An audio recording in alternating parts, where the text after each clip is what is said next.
let's read this question. The question says the compound containing coordinate bond is option A ozone, option B H2SO4, option C SO3, option D all of these. The key concept for this question is coordinate covalent bond. Coordinate covalent bond. Covalent bond की अगर बात करें कब बनती है covalent bond. Covalent bond is formed by sharing of electrons. Covalent bond हमारे पास कब बनती है तो दो स्पीशीज क्या करते हैं तो एटम्स शेयरिंग ऑफ इलेक्ट्रॉन्स करते हैं तो हमारे पास कोवलेंट बॉन्ड बनती है. अब ये कोऑर्डिनेट कोवलेंट बॉन्ड क्या है. सी इसमें जब कोवलेंट बॉन्ड बनती है तो क्या होता है जैसे एग्जांपल लें हम लोग कार्बन हाइड्रोजन के बॉन्ड फॉर्मेशन का. तो एक इलेक्ट्रॉन कौन देगा कार्बन और एक इलेक्ट्रॉन कौन देगा हाइड्रोजन. राइट.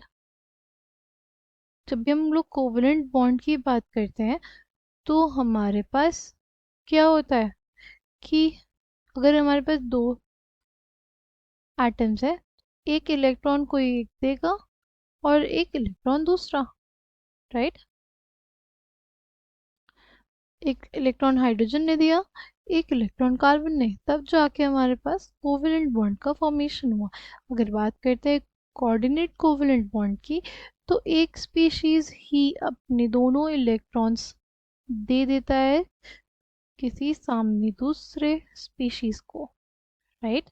एक स्पीशीज कोई एक एटम ही उसके पास इलेक्ट्रॉन ज़्यादा होते हैं तो वो दूसरे स्पीशीज को दे देता है.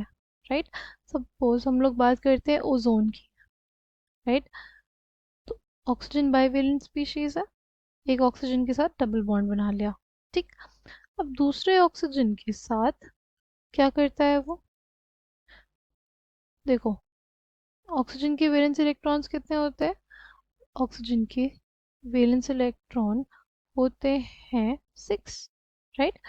तो दो इलेक्ट्रॉन्स इसने इस वाले ऑक्सीजन के साथ बॉन्डिंग करने में यूज कर दिए और बचे इसके पास 4 इलेक्ट्रॉन्स. तो वो क्या करता है डबल बॉन्ड ना बना करके ये दो इलेक्ट्रॉन्स इस ऑक्सीजन को दे देता है.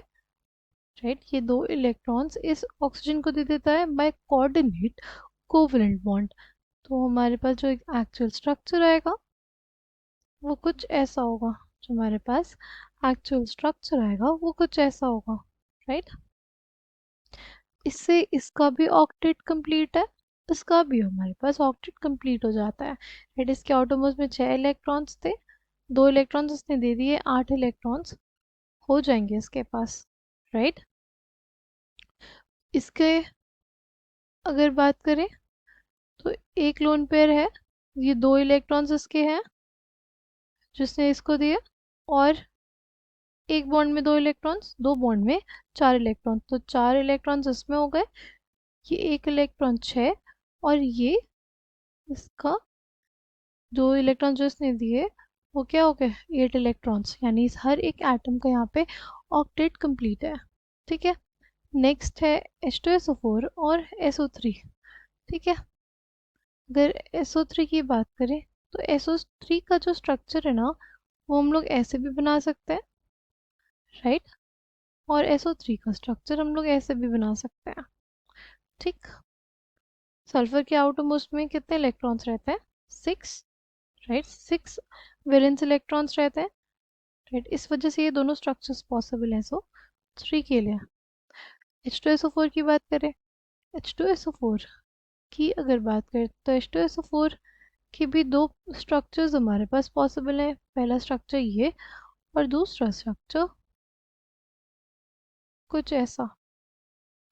दूसरा स्ट्रक्चर कुछ ऐसा. राइट.